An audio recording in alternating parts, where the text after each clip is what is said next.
मैं 28 साल की बैंक मैनेजर हूँ। मेरे पति दूसरे शहर में पढ़ाते हैं। मैं अकेली ही रहती थी। एक दिन करीब 25 साल का एक लड़का मेरे पड़ोस में रहने आया। मैं दिन भर बैंक में ड्यूटी करती रात में वह अपनी गर्लफ्रेंड से छुपकर मेरे घर आता और रोज़ मेरे लिए कॉफ़ी बनाकर ले आता। एक रात वह मेरे घर पर वाइन लेकर आया और पीने के बाद नशे में अपनी गर्लफ्रेंड के सामने मेरे साथ जो किया। मेरी सांसें थम सी गईं। मेरा नाम रिया है और मैं एक ब्रांच मैनेजर हूँ। मैं 28 साल की हो चुकी हूँ। अब तक मुझे बच्चा नहीं हुआ। मेरे ससुराल वाले इसका जिम्मेदार मुझे कहते हैं। मेरी शादी को 4 साल हो गए हैं और मेरी पोस्टिंग एक ऐसे शहर में हो गई है जो मेरे ससुराल से करीब 180 किलोमीटर दूर था। मेरे लिए रोज़ आना जाना संभव नहीं था। मैंने इस नए शहर में एक किराए पर फ्लैट ले लिया।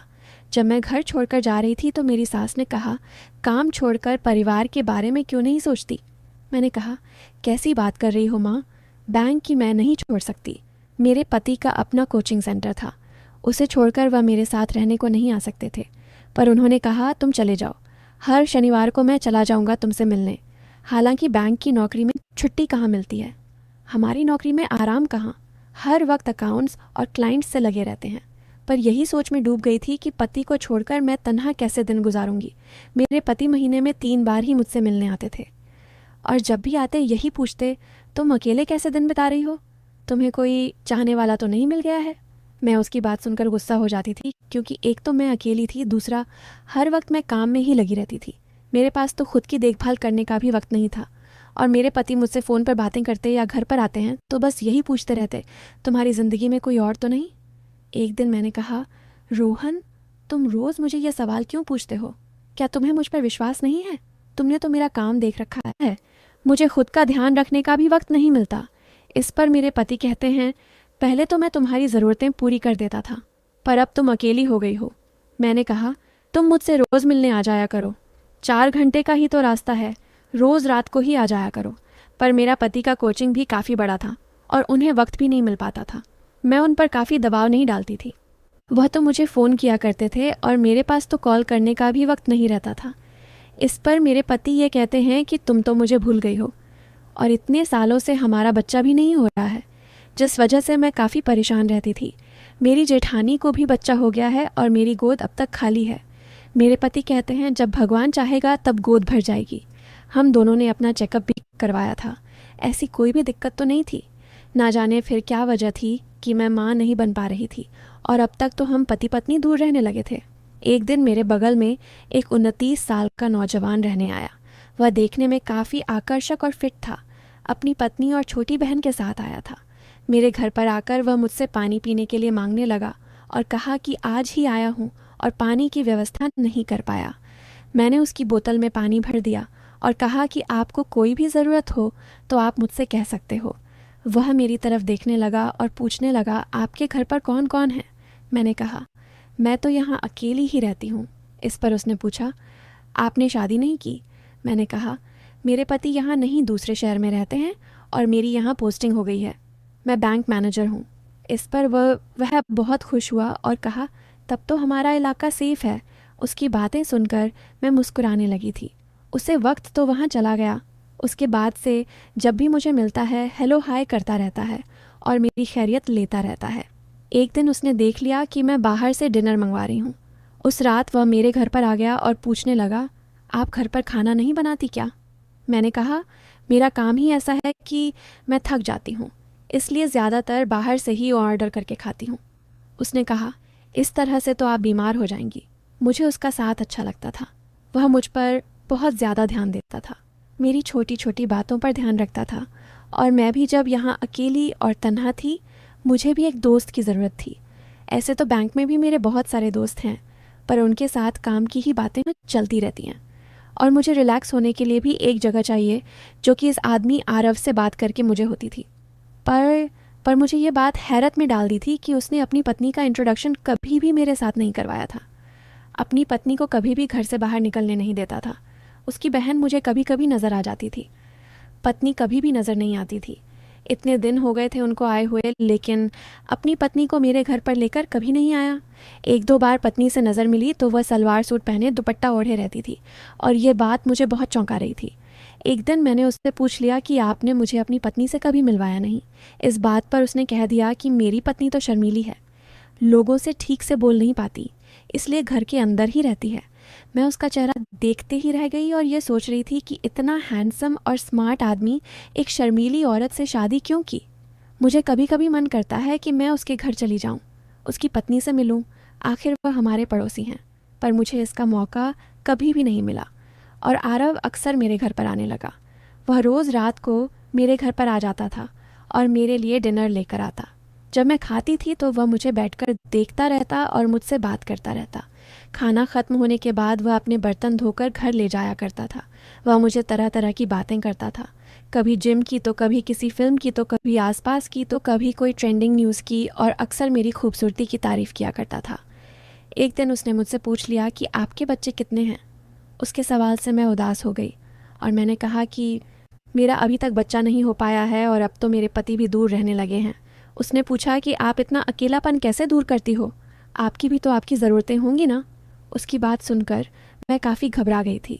इस तरह का सवाल अब तक मुझे किसी अनजान ने नहीं पूछा।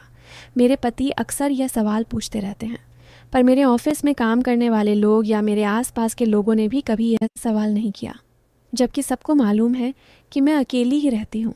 आखिर इसके दिल में मेरे लिए क्या है, यही सोच में मैं पड़ गई थी। मैंने कहा, फिर चलिए एक दिन आपकी फैमिली और मैं मिलकर कहीं डिनर पर चलते हैं।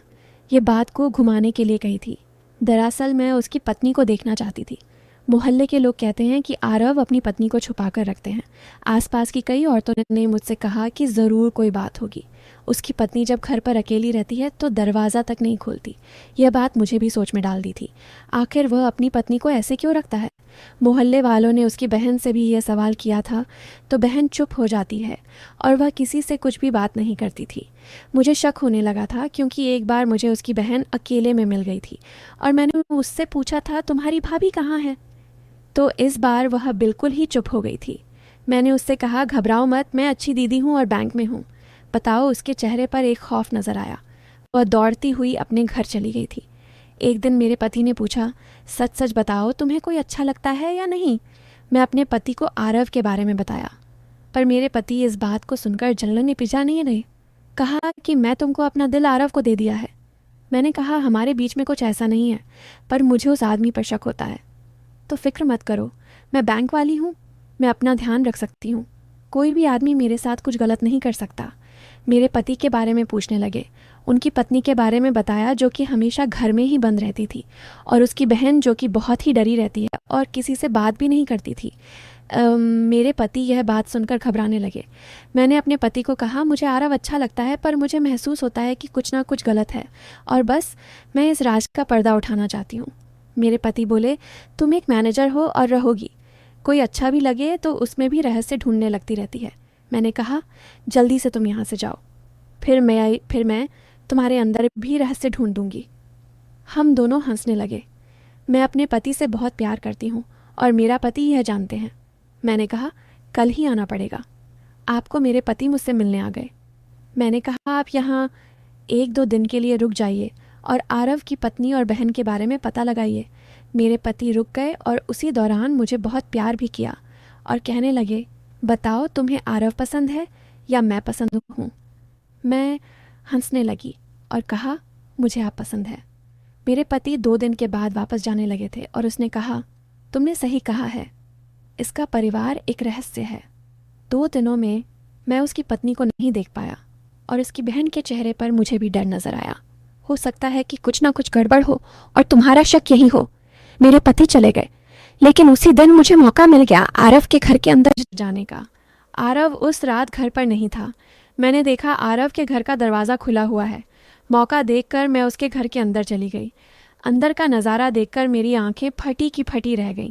मुझे अपनी आंखों पर यकीन नहीं आ रहा था। मैंने देखा, ऐसा कैसे हो सकता है, उसकी पत्नी तो नहीं है। मुझे सच का पता लगाना पड़ेगा। मैं तुरंत वहाँ से निकल गई और आरव को कॉल किया। आरव ने मेरा फ़ोन उठाया और कहा, क्या बात है। मैंने कहा, हो कहाँ हो तुम, मैं तुमसे तुम्हें मिस कर रही हूँ। उसने कहा, अच्छा, तो तुम मुझे मिस कर रही हो। हाँ, मैंने अभी अभी मेरे पति चले गए हैं और मैं अकेलापन महसूस करने लगी हूँ। कहाँ हो तुम? और मुझे डिनर देने क्यों नहीं आए? वह हंसने लगा और कहने लगा कि मैं बाहर किसी काम में बिजी हूँ। मैंने कहा, आज रात फ्री हो तो आ जाओ ना, हम दोनों पार्टी करते हैं। वह हंसने लगा, कहने लगा, सच में मेरे साथ पार्टी करोगी? मैंने कहा, सच में पार्टी करूँगी पूरी रात। वह खुश हो गया और कहा, ठीक है, फिर मैं वाइन का इंतज़ाम भी करता हूँ, तुम पीती हो ना? मैंने कहा। जमकर वह बोला, ठीक है, मैं आधे घंटे में आता हूँ। फ़ोन रखते ही मैंने अपने पति को कॉल किया और उसे कह दिया जो मैं करने जा रही हूँ। मेरे पति ने कहा, रिया, नशे में बहक मत जाना। मैं हंसने लगी और कहने लगी, आप हो ना संभालने के लिए। मैं आरव का इंतज़ार कर रही थी और एक खूबसूरत वेस्टर्न ड्रेस पहन ली थी। जब आरव कमरे में अंदर आया तो मुझे देखते ही रह गया और कहा, वाह, तुम बिल्कुल अप्सरा लग रही हो। मेरे सामने डिनर और वाइन की बोतल रख दी। वह मेरे एकदम करीब बैठ गया। हम दोनों वाइन पीने लगे और हंसी मजाक करने लगे। वह मेरे साथ छेड़खानी किए जा रहा था। कभी मेरे थाई पर हाथ रखना, कभी मेरी खुली कमर को अपने हाथों से टच करने लगता, कभी मेरा पेट, और मैं उसे वाइन पिलाए जा रही थी। मैं आरव को नशे में चूर कर देना चाहती थी कि उसे कुछ होश ही ना रहे। वह मुझे अपने लिए तड़पता उठा और पीता चला गया। जैसे जैसे नशा चढ़ रहा था वैसे वैसे वह मुझे मोहब्बत दिखाने लगा और अपनी हसरतों को पूरा करने लगा। लेकिन एक पल उसकी हालत इतनी ख़राब हो गई कि मैंने पूछा, अपनी पत्नी को भी क्यों नहीं बुला लेते? सब मिलकर मज़े करेंगे। उसने कहा, वह मेरी पत्नी नहीं है। वह तो मेरी असली पत्नी के जाने के बाद मैं उसे ज़बरदस्ती उठाकर ले आया और उसे जानवरों की तरह घर पर बांध कर रखता हूँ। उसके साथ हर रात गलत काम करता हूँ। कभी कभी मुझे होश नहीं रहता और अपनी बहन के सामने मेरी बहन भी बेचारी डरी सहमी सी रहती है। मैंने कहा है कि मोहल्ले में किसी से बात किया है तो मेरे साथ भी ऐसा करूँगा। आरव तो एक जानवर निकला। मैं उसके घर पर गई तो मैंने देख लिया कि उसने एक लड़की को बांध कर रखा हुआ था जिसे मैं उसकी पत्नी समझी थी। इसकी हालत बहुत बुरी लग रही थी। मैंने उसे खोल दिया था और उसे कहा था कि घबराओ मत, मैं तुम्हें बचा लूँगी। और वह मेरे पैर पड़कर रोने लगी थी।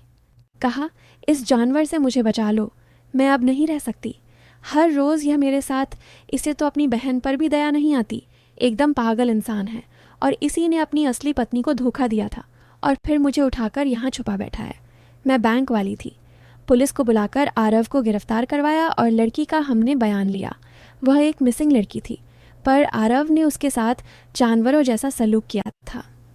हमने उस लड़की को उसके परिवार पहुंचा दिया और इन्वेस्टिगेशन से पता चला कि आरव ने अपनी असली पत्नी को छोड़कर भागा था। उसकी गंदी हरकतों की वजह से ही उसकी पत्नी और उसके बीच में झगड़े होते थे और वह अपनी पत्नी के साथ भी ज़ोर ज़बरदस्ती करने लगा था। एक दिन गुस्से में आकर पत्नी ने उसे छोड़ दिया था। बाद में वह अपनी बहन को लेकर वहाँ से भाग गया था। उसकी 8 साल की मासूम बहन, जो कि अब डरी हुई थी, उसे हमने सहारा दिया और एक बच्चे की कमी को, जो कि मुझे और मेरे पति को सताती थी, वह दूर हो गई। हमने अपना घर शहर के बीच में लिया था जिससे कि हम तीनों साथ रह सके। अपनी सास को भी मैं अपने साथ लेकर आ गई थी। उसके 3 साल के बाद मुझे अपना बच्चा भी हुआ। शायद भगवान ने मेरी सुन ली थी और मैं अपने पति और बच्चे के साथ हमेशा खुश रही थी। तो दोस्तों, यह थी हमारी आज की कहानी। अच्छी लगी हो तो वीडियो को लाइक और चैनल को सब्सक्राइब कर देना। धन्यवाद दोस्तों। मिलते हैं कल आपसे एक और नई